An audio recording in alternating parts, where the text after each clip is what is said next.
Greetings from SoFi Stadium and the Toyota patio for a special edition of Between the Horns presented by your Southern California Toyota dealers.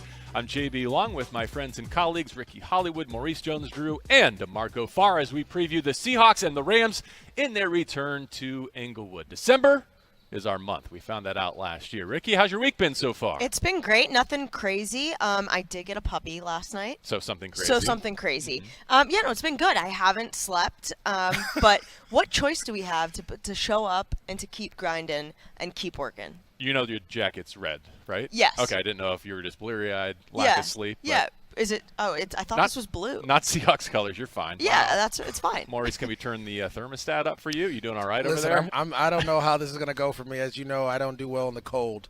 I think our listeners may know that too, because the last time we were in London, it was pretty cold, and we talked about it the whole broadcast. So I'm going to do my best for you guys. DeMarco, what's up? Lots of space. So if we want to do some football demos, Maurice, Nope. Ricky, we can go right here. Cool. 3-point stance? No? Yeah? I'm ready no for it. tackling drills? Come on, Maurice. Your choice here. We can start with the Seahawks. We can start with Bobby Wagner facing the franchise for which he became a Hall of Famer. We can start with the Rams quarterback situation. Your draw. Wow. Bobby Wagner playing Seattle for the first time. That's got to be emotional. I mean, he is tied to the Legion of Boom, tied to Seattle. I mean, he is a legend up there. He's a legend in football, period. Getting ready to play your old team. I never had to do that. You had? Have you? Did you ever have to do that? No. Nope. That's got to be something emotional, right? Very emotional. You got to think, Bobby was a free agent. They didn't believe he was going to come back. The way it all transpired, right, where he didn't know that they weren't going to bring him back. It came on ESPN, all those different things. And so, for sure, I mean, we always try to be professional about it. But come Sunday when you wake up in the morning, you're going to be emotional. I wouldn't be surprised if he shed a tear or three. Right, because you have so many memories, so much history with those coaches, that organization, living there, all those different things. It's always tough. I can't see Bobby Wagner crying. I can see him making people cry. I mean, because I didn't say a lot crying, of those guys left. A teardrop doesn't mean that you're sad, but just really ready to play. Because some of those guys left with kind of bad blood, so maybe there's some hard feelings there. So that's good for us, bad for them. As even-keeled as ever, though, let's get a word from Bobby Wagner about how he believes, at least he's trying to portray this, as just another game.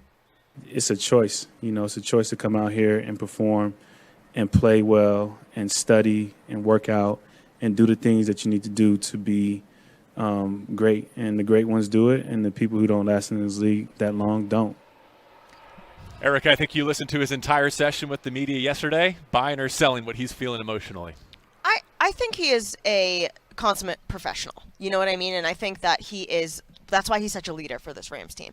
And so when you see him in with this young defense and you see him sort of saying the same thing over and over again, a lot of people I'm sure are skeptical, are like, why are you saying? I think he truly believes that. I think, yes, he has to be. He's not going to get up there and be like, oh, actually, I wish I was still there. Like, he's not going to say that. You know what I mean? And he probably doesn't feel that way. From what happens and how he left, he came to this Rams team, and he is surrounded by players that he's trying to lift up that are trying to lift him up as well. I think it is another game. Do I think it is circled on the calendar at home? Yes, of course. But as far as him saying that he's like, it's just another game, to a professional like Bobby, it is. Couple things. One, there's a game ball with his name on it should the Rams win on Sunday. No doubt about that, right? Also, you said that you didn't get to play the teams that drafted you, but I bet you had teammates who did at some point along the way. And did you or did you not rally for them to make sure that they got the win that they wanted? We played the Rams with Torrey Holt. Oh, that's right. Yeah, wow. that was a big one. I remember playing with Kirk Morris, and we played the Raiders. And at halftime, he came in crying. I've never been treated like this. I was like, bro, relax. We'll take care of it. But so I can understand the emotions behind it. Like, you try to be a professional. You try to do things because you are a leader, and you want to be as even kill as possible. You don't want to have Ernest Jones emotional because you're emotional, right? You don't want to have Jalen Ramsey or other guys playing out of character, out of who they are. And so I get that. But deep down inside, it's like anything. To me, I would play, and DeMarco, I know you've done this too, I would play old college teammates in the NFL. And it'd be so emotional because this is the guy that I worked with to try to accomplish something. And I would try to hurt them. They try to hurt me because I know the hell it was.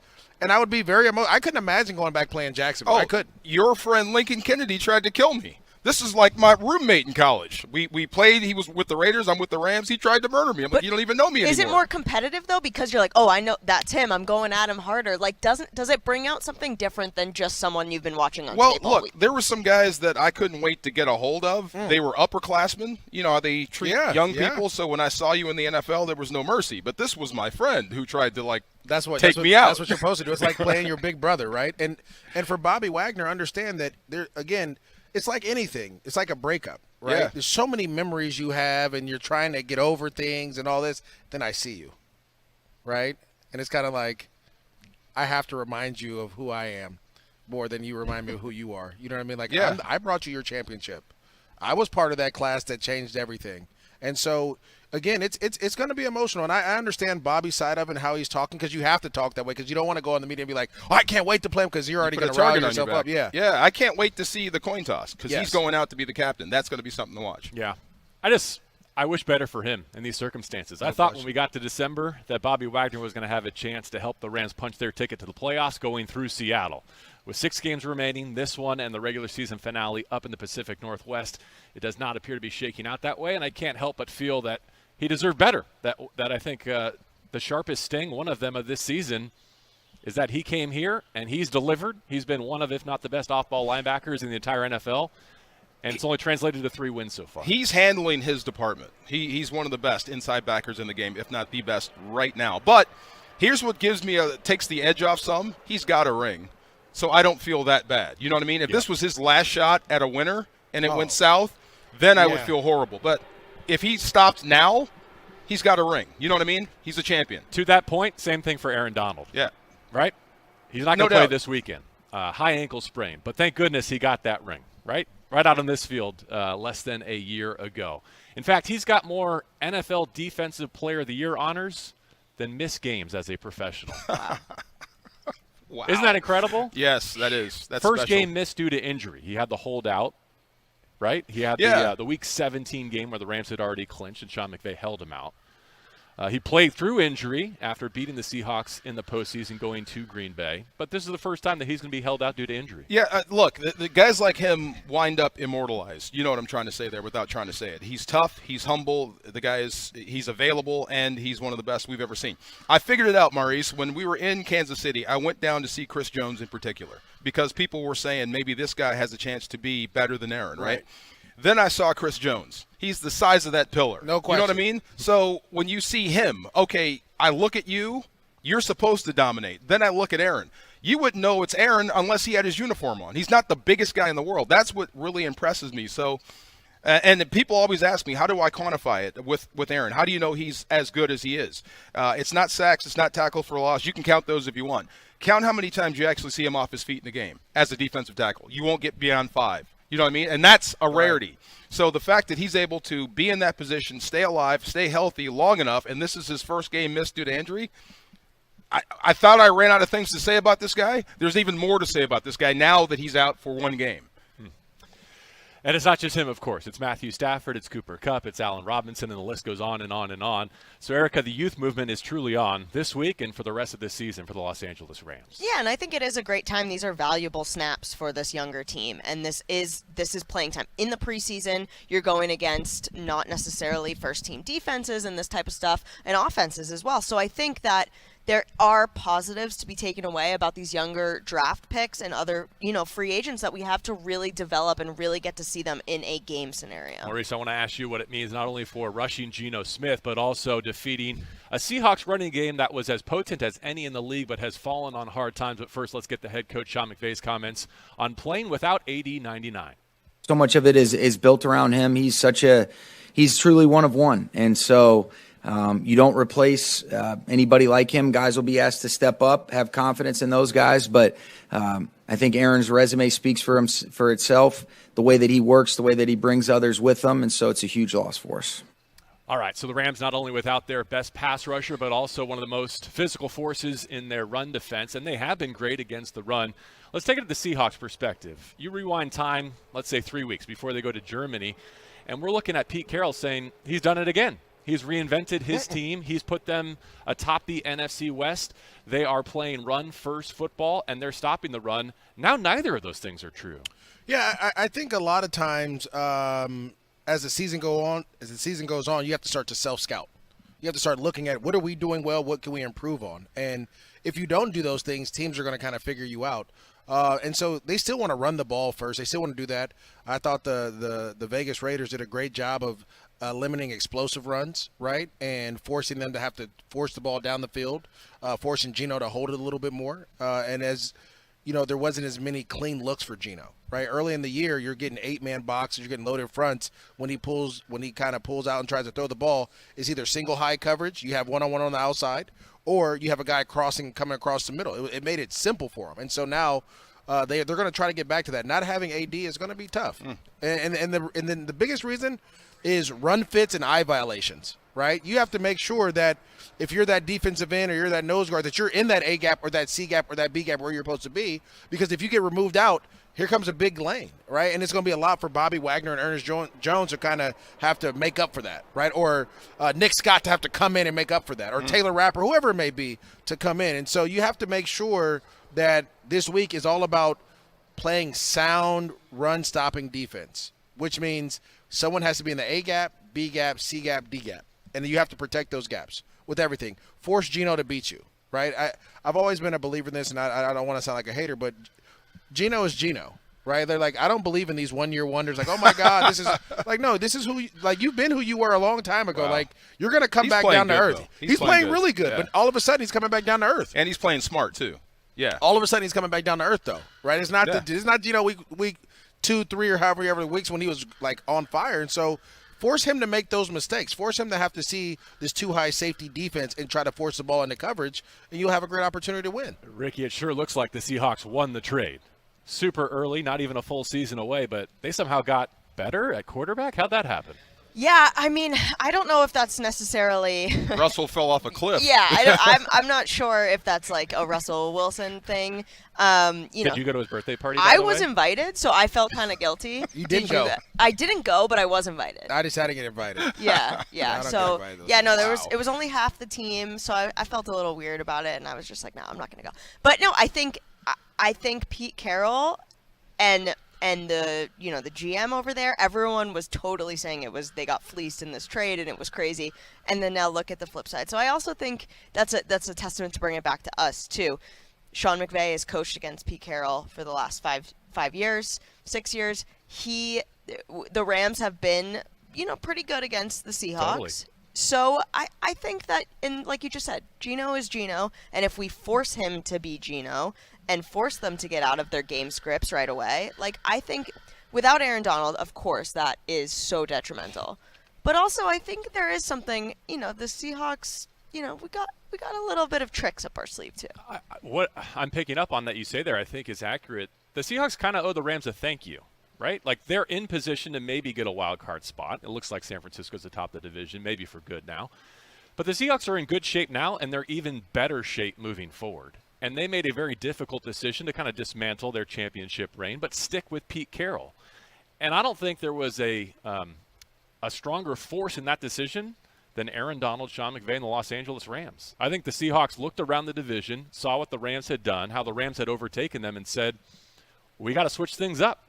We got to go in a different direction. And now here they are with a winning record less than 1 year later and in position to get a top 5 pick out of it as well from Denver. Well, I'll say this too. The other part is the Rams make that trade for Matthew Stafford, and then all of a sudden the NFL goes crazy, right? And Denver felt like they were a quarterback away, a player away, which is the craziest thing in the world to feel, because you're going to do whatever you can. And so you leverage the farm to get Russell Wilson, which – helps out Seattle, right? Because early in that year, what did Pete Carroll say? We're not going to trade Russell Wilson. There's no way we're going to do that.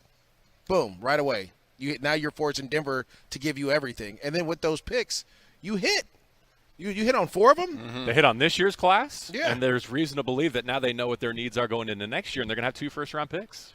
And so they're building, and I always say this, like, Pete Carroll is a great coach. He was a great coach when I went against him in college. But he's an even better coach now to be able to dismantle a championship team and then put a winning product on the field. It takes time to dismantle. The Jacksonville Jaguars in 2017 had a championship team. They dismantled that, and they're still rebuilding. Yeah. They're still trying to find their way. There's a lot of teams that go up, and then they have to find their way back.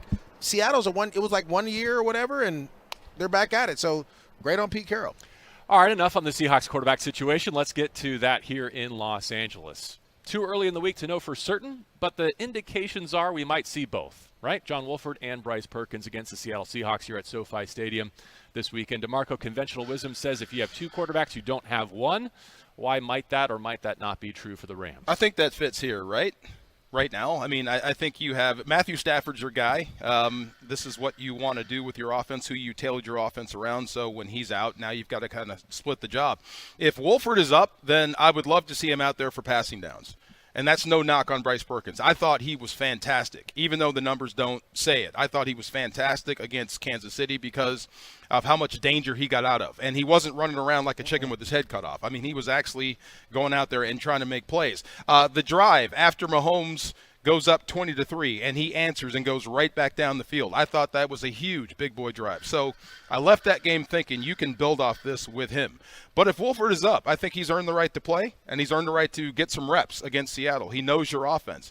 There's a lot of things that you probably can do with Wolford that you can't do with Bryce Perkins and vice versa. So why not have a mix of both? Right? I mean, you are 3-8, so there are some things that you have the luxury of doing, which is playing two quarterbacks.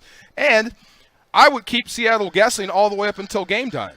I would. I'd have you prepare for Bryce Perkins, prepare for the running Those quarterback. extra periods, they're not fun. I'd keep you up at night. Why not? I'd keep you guessing until you saw who actually took the field after the opening kick.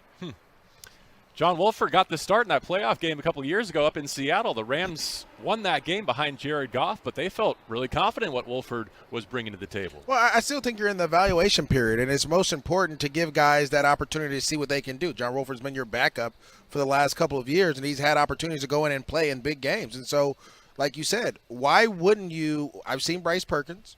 John Wolford's healthy enough to go out here and play.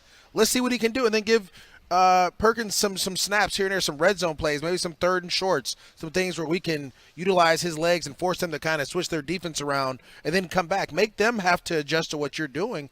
And at the end of the day, it's so funny because, you know, people may think like, oh, the Rams are trying to figure out what they're going to do and they're tanking. Like, Coach McVay still wants to win.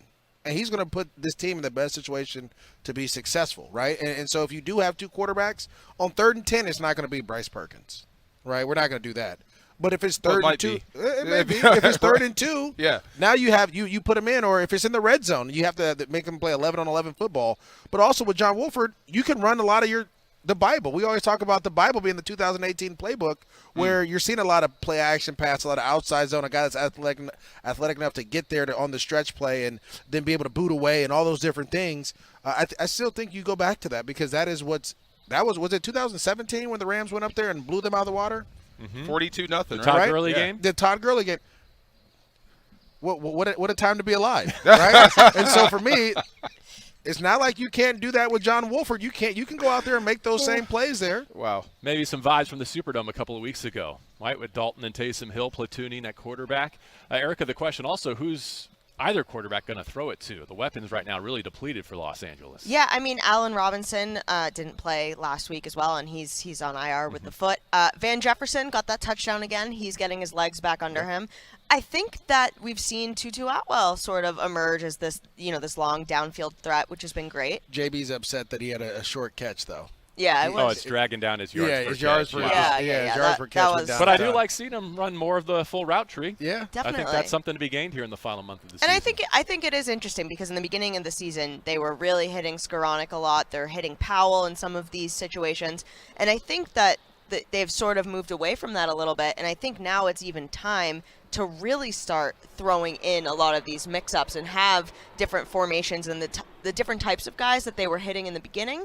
When it was sort of like, who the heck are we going to throw it to? Like, okay, I'm just going to get it out. I think we almost need to go back to that urgency and get to some of these guys that can actually make an impact. We talked about Pete Carroll reverting to his roots on offense. The same might be true on defense. They've been getting gashed by opposing running games. Josh Jacobs and the Raiders most recently, and already he's commenting publicly that they might drop down a safety, play some heavier boxes, get back to that single high structure that made them so successful and so famous for all those years.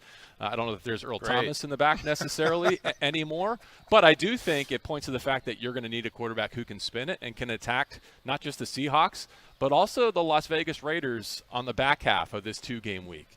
The Raiders might have the worst passing defense in the National Football League, and I think in the back of the Rams' mind, they know that they're going to need a quarterback who can attack all quadrants of the field through the air to find a way to win one of or both of these games. No, I think you're exactly right. And again, we're talking about all this. It's the evaluation process, and as a player, it's your job to go out there and make plays in this situation if you're on the field, right? There's no longer, I was a practice squad guy or I was a fourth receiver. No, you're up here now. And your job is to go out here and force this personnel department, force these coaches to have to decide if you can make this roster again next year. And so I think it may, Van Jefferson, it's your job to go out there and be a number one wide receiver. It's your chance to be the guy, to be Cooper Kupp. That's your chance, right? And so for John Wolford or Bryce Perkins or whoever it may be, it's your chance to go out there and show that you can be the backup to Matthew Stafford, or that maybe someone else out here that's looking for a quarterback, because quarterbacks are at a premium right now. Certain teams may need to pick you up. And so I think that goes for everyone here, for the running backs, for the offensive line, for the defense, the special teams. You're all playing with a purpose. This is an evaluation period that needs to be had. And you have 2 really good games as a quarterback to kind of go out there and showcase your abilities, right? You said the Raiders are dead last. They are. And the Seahawks give it up too. And so you have an opportunity to go out here and spin the ball and have some confidence while you're doing it, because you know where these guys are going to be. You ever been called sorry in your life? Oh, yeah. Really? Oh, yeah. Look, call Terrible. me whatever. No one's ever called me sorry, especially talking about football. There's a lot of people, like my barber, that says that some of these guys, especially in the back end, the secondary, are sorry. Okay, I say you need more reps. So you're going to get more reps going forward for the next 6 weeks. So we're going to find out who's right, my barber or me. So you're going to get those extended reps moving forward. So a lot of guys. Your barber like to tell the truth. Absolutely, especially behind Aaron Donald, too. Yeah. Some guys are going to have to go in and play. Oh, this guy's sorry. Well, he needs more reps. Well, let's find out who's right. Yeah, you're going to get 50 reps in this game. We're going to be back on this Toyota patio before the Christmas game against the Broncos. Let me know if your barber's available. Done. We'll bring him on. We'll fit seat him. Final opportunity to explore the space, be it a demo, a final comment. Seahawks, Rams, coming your way on Sunday. You better sit down. See, you don't want none. No, I know. I told you I gave that up a long time ago. Don't challenge me. I would say this. I think the most important thing is you've had this hold. It's very similar to the Niners on the Rams. Even when the Niners were beat up, they've had this hold on the Rams that no matter what, they found a way to win. You've had that exact same hold on the Seahawks. Don't let it go. They want to get out. Yeah, they want to get out. Keep them in it. Because if you beat them when you're like this without all your guys, how do you think that's going to make them feel? Right? Worse. And then and so you got to – in the NFL, you got to hold those teams down. You can't let them get up. Good luck against Folsom on Friday, my friend. Oh, yeah, it's a tough one. They got us. They got us the first time. That's what I said. I understand what it's like. We got to break out of this hold. They got me in here like this. I got to get out. And good luck with the puppy training. Thank you. Getting Thank you. some sleep between now and Sunday. Yeah, I don't know if that's gonna happen. My one final thought, and I've been saying this for the last 2 weeks, and I am so on the Kyron Williams train. His mic'd up was amazing. His energy, the way that he runs out of the tunnel and every down, the way that he is talking to people, meaning like, let's get the enthusiasm to play. And you talk about being able to not stop the run as well. I want to see more of him like we did in the second half against the Chiefs. I am so on board with this kid, and I really can't wait to see him on Sunday. And DeMarco, I wish you luck with whatever is troubling you. What do you mean? I don't know. I just wish Maurice luck, and I wish He doesn't He want wants any. to go out here and fight on camera. We got one You rush. kidding me? Come on now, we can do it. No prep football, no puppies Not in your at all. family. Me neither. For DeMarco, for MJD, for Erica, I'm JB Long. Hope you can join us here in Inglewood this Sunday as the Rams play host to their division rival, the Seattle Seahawks. Thanks for being here for Between the Horns, as always, presented by your Southern California Toyota dealers.